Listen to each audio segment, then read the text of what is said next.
Isa-Tiu Quadra TBI is of course the official technology business incubator of Iloilo Science and Technology University, and the TBI is more focused on the emerging technologies kind of startups, specifically on deep technology based startups.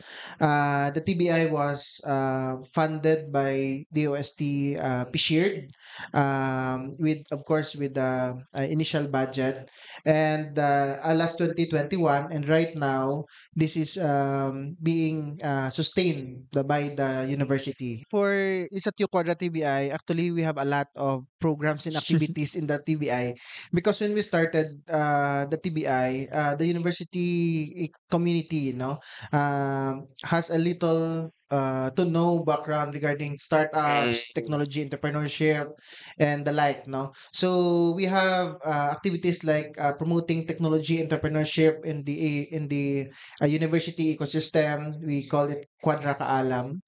And then so we go with the different campuses of our university just Ah. to promote startups, what is a startup, and technology entrepreneurship. And then we have a Quadra Bootcamp. That's our pre-incubation bootcamp.